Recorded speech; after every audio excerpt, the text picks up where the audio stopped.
Kinuha at binasa ng dalagang si Shraddha ang matatamis na mensahe mula sa isang lalaking nakilala niya sa isang dating app.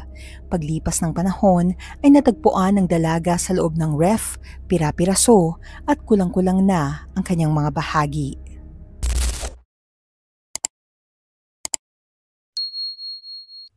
Sa modernong panahon, maraming tao ang nakadepende at halos iasa na ang lahat sa teknolohiya. Maging ang paghahanap ng kapartner ay pwede nang gawing online sa pamamagitan ng social media at mga dating app. Bagamat marami ang natagpuan ang kanilang forever sa internet, may ilang mga di pinalad, bagkus matinding bangungot ang kanilang kinahinatnan. Ganito ang sinapit ng isang 27-year-old na babae sa bansang India. Noong October 6, 2022, isang lalaking nagngangalang Vikas Walkar ang nagtungo sa estasyon ng mga pulis para i-report ang nawawala niyang anak. Ang kanyang anak na si Shraddha ay ilang buwan nang nawawala at wala man lang paramdam. Hindi rin niya ito makontak. Nang malaman ni Vikas na maging ang mga kaibigan ng anak ay walang natatanggap na reply mula sa kanya, doon na siya lubos na nag-alala. Sa una ay tinangka niyang hanaping mag-isa ang anak subalit wala siyang makuhang kahit anong clue sa posibleng kinaroroonan ni Shraddha. Dahil dito ay lumapit na siya sa mga otoridad. Pagsapit ng October 12, ipinasa ang kaso sa Manikpur Police. Nagsimula ng umaksyon ng mga otoridad. Ang una nilang inimbestigahan ay ang taong malapit sa kanya. Ito ay ang kanyang nobyong si Aftab. Mahinahong nakipag-usap at nakipagtulungan si Aftab sa mga otoridad. Subalit kapansin-pansin ang mga pabago-bago ng detalye sa kanyang mga salaysay sa tuwing kakausapin siya ng investigador. Dahil dito ay naisipan na nilang sadyain ang apartment na tinitirhan niya. Wala silang napansin na kahina-hinala sa apartment. Simple at maayos ang lugar. Pero may napansin silang kakaiba sa ikinikilos ni Aftab. Habang nagsisiyasat sa apartment, napansin ng isang officer na tingin ng tingin si Aftab sa kanyang ref na tila ba may itinatago siya sa loob nito. Dahil dito, nilapitan nila ang ref at binuksan. Tumambad sa kanila ang 14 na plastic bag na naglalaman ng mga parte ng tao. Napansin nilang ang mga parte ay nabubulok na. Walang reaksyon si Aftab sa pangyayari. Tinanong siya ng officer kung nasaan ang iba pang mga parte. Mahinahon siyang tumingin sa officer at sinagot ang kanyang tanong. Sagot ni Aftab, ipinakain niya ang mga ito sa mga aso. Paano humantong sa karumal-dumal na pagtatapos ang kanilang relasyon? Si Shraddha Walkar ay ipinanganak noong 1995 sa Maharashtra, India. Nang maghiwalay ang kanyang mga magulang, siya at ang kanyang kapatid na lalaki ay sumama sa kanilang ina. Masiyahin kung ilarawan siya ng mga taong nakapaligid sa kanya. Kumuha siya ng kursong BMM sa Viva Institute of Technology sa Virar. Subalit kalaunan ay nag-drop out siya sa di malamang dahilan. Bagamat magkahiwalay ang mga magulang, nanatiling malapit si Shraddha sa kanyang ama na si Vikas na may-ari ng isang electronics repair business. Tulad ng tipikal na mga dalaga sa bansa, si Shraddha ay tahimik pero may pangarap sa buhay, hanggang sa makilala niya si Aftab. Matapos mag-drop out sa college, nagtrabaho si Shraddha sa isang call center ng malaking kumpanya sa Malad, na isang lugar sa Mumbai, India. Doon ay nakakilala siya ng ilang mga kaibigan sa trabaho. Bagamat bata pa, pakiramdam niya ay parang may kulang sa kanyang buhay. Isang araw, nakita siya ng isang katrabaho na nagsusurf sa internet gamit ang kanyang mobile phone. Dahil wala pang nobyo si Shraddha, nagsuggest ang kanyang kaibigan na sumubok gumamit ng dating app. Aniya subok lang naman na makipagkaibigan gamit ang app. Sa una ay nagdadalawang isip si Shraddha pero kalaunan ay nakumbinsi rin siyang i-download ang Bumble na isang dating app. Nung una ay wala siyang natipuhan sa mga taong nakilala niya. Ngunit pagsapit ng taong 2018, nagkaroon siya ng kamatch, isang 30-year-old na lalaking nagngangalang Aftab Amin Punawala. Kamangha-manghang marami silang pagkakatulad. Si Aftab ay nagmula rin sa Vasai at mayroon ring background sa BMM studies. Tila itinadhana ang dalawa dahil si Aftab ay nagtatrabaho rin sa call center sa kaparehas na kumpanyang pinapasukan ni Shraddha. Dahil dito, pinaniniwalaan ng dalaga na natagpuan na niya ang lalaking para sa kanya. Di nagtagal ay naging malapit ang dalawa sa isa't isa at kalaunan ay naging magkasintahan. Pagsapit ng 2019, gumawa si Shraddha ng isang malaking desisyon. Lumipat siya ng bahay upang manirahan kasama si Aftab. Nagalit at hindi sang-ayon ang kanyang pamilya sa kanyang desisyon. Siya ang kaisa-isang anak na babae at may mga pangarap sila para sa kanya. Mga pangarap na hindi kasama ang pakikipag-live-in sa isang lalaking hindi nila pinagkakatiwalaan lalo na't magkaiba ang kanilang relihiyon. Nangangamba sila para sa kaligtasan ni Shraddha at tila tama ang kanilang masamang kutob. Ayon sa kanyang ama na si Vikas, napansin niya ang mga pasa sa braso ni Shraddha at pangingitim sa paligid ng kanyang mga mata.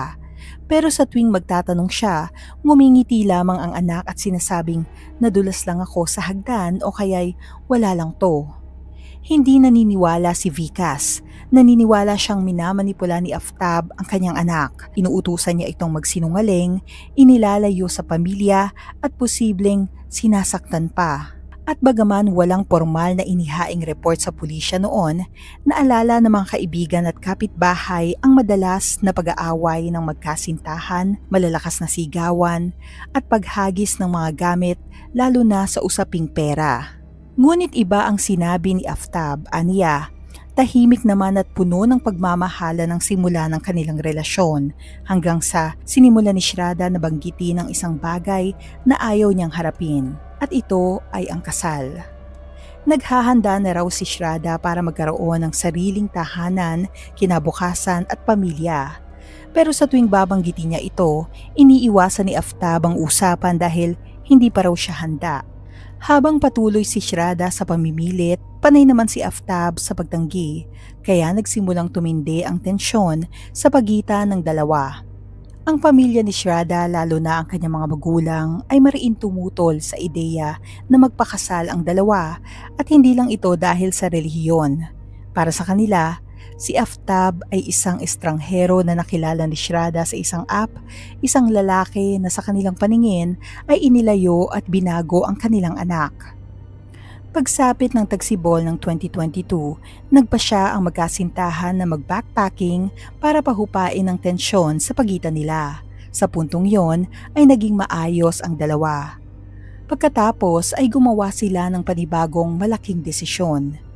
Lisanin ng Vasai at lumipat sa Delhi. Naniniwala silang magbibigay ng mas maraming oportunidad ang mas malaking syudad, lalo na para kay Aftab na gustong maging content creator at food blogger. Noong May 15, nag-impake sila at lumipat sa isang inuupahang flat sa South Delhi. Palihim at walang nakakaalam ng kanilang pag-alis. Hindi nila sinabi sa ama ni Shraddha o kahit sa kanyang tiyuhin na malapit sa kanya. Ang akala ng lahat ay nasa Bangalore pa rin sila. Pero ang totoo ay bigla na lang nawala si Shraddha sa kanilang mga buhay at lingid sa kanilang kaalaman ay tuluyan na siyang maglalaho. 3 araw lang matapos lumipat sa bago nilang flat sa Delhi, nagsimula na naman ang pagtatalo ng dalawa, bagay na hindi na bago sa kanila. Sa pagkakataong ito ay muling binanggit ni Shraddha ang tungkol sa kasal. Gusto niya ng malinaw ng kasagutan at panindigan siya ng kanyang nobyo. Ngunit sa halip na makinig, biglang nagalit si Aftab. Inakusahan niya si Shraddha ng pagtataksil. Lalong lumakas ang sigawan at tumindi ang tensyon sa pagitan ng dalawa. Pagkatapos ay nawalan na ng kontrol si Aftab. Lumapit siya at pinulupot ang mga kamay sa leeg ni Shraddha habang siya ay puno ng galit. Ayon kay Aftab, si Shraddha ay nalagutan ng hininga sa loob lamang ng ilang minuto. Matinding kaba ang naramdaman niya nang makitang nakahandusay si Shraddha sa sahig. Nagpabalik-balik siya sa silid habang nag-iisip. Sa puntong yon ay nanumbalik sa kanyang isip ang isang nakapangingilabot na alaala. Ang mga salitang isinigaw niya mismo sa isa sa kanilang mga away. Ito ay ang, "Tatapusin kita at pagpipira-pirasuhin ko ang katawan mo." Kaya ng gabing yon, maingat at kalmado siyang lumabas ng bahay. Bumili siya ng martilyo, 2 kutsilyo at isang pala. Pinaghiwa-hiwalay niya sa 35 piraso ang katawan ng biktima. Tinanggal niya ang atay at bituka nito, dinikdik niya ang mga ito at ipinakain sa mga alagang aso. Kalaunan nakita ng mga pulis ang mga tipak ng buto na naroon pa rin sa loob ng kitchen mixer. Ang mga mas malalaking piraso ay inilagay niya sa mga plastic bag at isiniksik sa refrigerator. Ang ilang bahagi ay dinala niya sa kalapit na gubat, unti-unti at ikinalat na parang basura. Magkakaibang araw niya ito ginawa para walang makapansin at pinaliit pa niya ang mga piraso para hindi mahirapan ng mga aso na kainin ang mga ito. Nagsimulang mag-alala ang mga kaibigan ni Shraddha. Hindi na nila nakikita ang kaibigan. Nang makipag-ugnayan sila sa kanyang ama noong Oktubre, lubos na nagulat ito. Akala niya ay nasa Bangalore pa si Shraddha, ngunit ngayon ay napagtanto niyang walang nakakaalam kung nasan siya. Kaya noong October 6, naghain ng missing persons report si Vikas Walkar. Inilipat kaagad ang kaso sa pulisya ng Manipur at sinimulan ng mga opisyal na alamin ang kanyang huling lokasyon. Doon nila nalaman na lumipat na si Shraddha sa Delhi. Pagsapit ng October 12, kinausap nila si Aftab sa telepono. Sa simula ay kalmado to. Sinabi niyang lumayas na si Shraddha matapos ang isang away noong buwan ng Mayo. Baka raw kasama na niya ngayon ang ibang lalaki at hindi na raw siya nag-abalang makipag-ugnayan pa mula noon. Ngunit napansin ng mga opisyal na pabago-bago ang kanyang kwento. May mga maliliit na detalye na hindi tumutugma. Noong November 3, inirecord nila ang kanyang salaysay. Paulit-ulit niyang sinabi na umalis si Shraddha at hindi niya alam kung saan to pumunta. Nadala nito ang kanyang cellphone, ngunit iniwan ang kanyang mga gamit. Subalit salungat ang sinasabi ng mga saksi sa kanyang mga pahayag. Hindi tumutugma ang mga timeline. Kaya noong November 8, lumipad ang Assistant Inspector na si Sachin Sanap patungong Delhi. Gusto niyang makausap si Aftab ng harapan. Sa una ay pinanindigan ni Aftab ang kanyang kwento. Umalis daw si Shraddha noong May 22, dala ang kanyang cellphone at hindi na raw sila nag-usap simula noon. Subalit nagpakita ang inspektor ng mga ebidensya, mga text messages, salaysay ng mga saksi at GPS logs.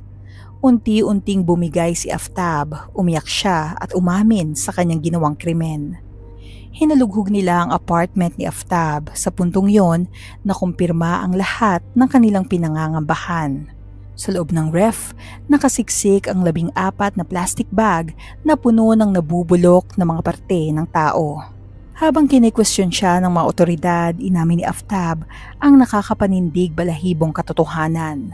Tinapos niya si Shraddha sa pamamagitan ng pagsakal. Pinagpira-piraso niya ang katawan nito. Bumili pa siya ng bagong ref para lang paglagyan ng mga labi. Ginamit niya ang blender para durugin ang mga lamang loob nito. At ilang beses siyang nagpunta sa gubat ng Merauli para ikalat ang mga parte ng katawan at ipakain ng iba sa mga asong gala. Sa loob ng flat, sinikap ni Aftab na itago ang kanyang ginawa. Para matalo ang amoy ng nabubulok na katawan na nanggagaling sa ref, naglagay siya ng mga air freshener, insenso at potpourri. Isinabit niya ang mga ito sa buong apartment. Iisipin ng sino mang papasok na baka mahilig lang siya sa mababangong amoy. Hindi lang sa ref natapos ang paghahanap ng mga otoridad. Nagpadala sila ng mga team sa kagubatan kung saan inamin ni Aftab na ikinalat niya ang mga labi ni Shraddha. Nagdala sila ng mga police dogs para singhutin ang mga piraso ng buto, mga personal na gamit o anumang pag-aari ng biktima. Nakahanap sila ng 10 hanggang 13 buto na tuyo na, putol-putol at nakatago sa ilalim ng lupa at mga dahon. Sa kanilang flat nakita ang mga mantsa ng dugo sa kusina. Ang mga sample ng dugo ay ipinadala para sa DNA testing kasama ang mga sample mula sa pamilya ni Shraddha upang kumpirmahin ang pagkakakilanlan. Malinaw ang mga resulta. Tumugma ang mga ito sa ama at kapatid ni Shraddha. Samantala, inalam ng mga investigador ang CCTV footage mula sa paligid ng gusali ni Aftab at sa mga daan sa kagubatan. Kahit na umamin na si Aftab, hindi nila ito kaagad pinaniniwalaan lalo pat ang kanyang kwento ay pabago-bago. Noong May 31, nakakita ang mga forensic team ng isang lumang Instagram chat. isang mensaheng ipinadala mula sa account ni Shraddha pagkatapos ng kanyang kamatayan. Nangangahulugang may nagpapanggap na siya. Sinundan nila ang IP address at na-trace ang telepono mula sa Mehrauli, ang lugar kung saan nakatira si Aftab. Sapat na yon para harapin siyang muli sa detention center. Pero hindi pa yun ang pinakamalaking break. Ang talagang nagpatibay sa kaso ay nang matuklasan nila ang isang bank transaction. Nadiskubre nila na nagkaroon ng bank transfer sa halagang 54,000 rupees mula sa account ni Shraddha papunta sa kanya. Ang lokasyon ay sa Mehrauli pa rin. Sinabi ni Aftab na hindi niya makontak si Shraddha mula noong May 22 pero aktibo pa ang kanyang bank account paglipas ng 4 na araw. Ang timing, lokasyon at ang pera ang mga nag-uugnay sa kanya sa pagkamatay ni Shraddha. Habang mainit ang balita at lagi itong laman ng media, nagsimula ring mag-imbestiga ang mga mamamahayag. Nakausap nila ang mga kapitbahay na nakarinig raw ng away ng magkasintahan. Isa sa kanila ang nagsabing nagtatalo ang dalawa tungkol sa mga gamit sa bahay tulad ng pagbili o paglilipat ng mga muebles. Lumala ang pagtatalo at nagsimula silang magbatuhan ng mga akusasyon. Narinig nilang sumisigaw si Aftab na hindi siya pinagkakatiwalaan ni Shraddha at sa sandaling yon ay bigla na siyang nagwala. Subalit may mga naniniwalang planado ang krimen at hindi ito resulta ng bugso ng damdamin. May mga reporter na nahukay ang search history mula sa device ni Aftab, kabilang ang kung paano magtapon ng bangkay, kung paano maglinis ng dugo, at kung paano gumawa ng perpektong alibay. May mga sabi-sabi pa nga na binili ni Aftab ang mga kutsilyo at ref bago ang araw ng krimen. Senyales na pinagplanuhan niya ito. Inimbestigahan din ng mga otoridad ang Bumble account ni Aftab, umaasang matunton kung kanino siya nakipagkita pagkatapos ng insidente. Baka may detalye siyang naisiwalat sa iba, ngunit wala pa silang nakitang impormasyon na makakatulong sa investigasyon. Sumunod ay panibagong impormasyon ang nakarating sa kanila. Bago pa man nagtrabaho si Aftab sa call center, nag-training siya bilang isang chef. Malamang raw ay ito ang dahilan sa sistematikong pagpuputol-putol at pagdurog sa mga lamang loob. Ang kanyang ikinilos ay kalkulado at hindi ginawa ng isang taong nagpapanik. Napansin pa ng may-ari ng bahay ang isang kakaibang bagay noong buwan na yon.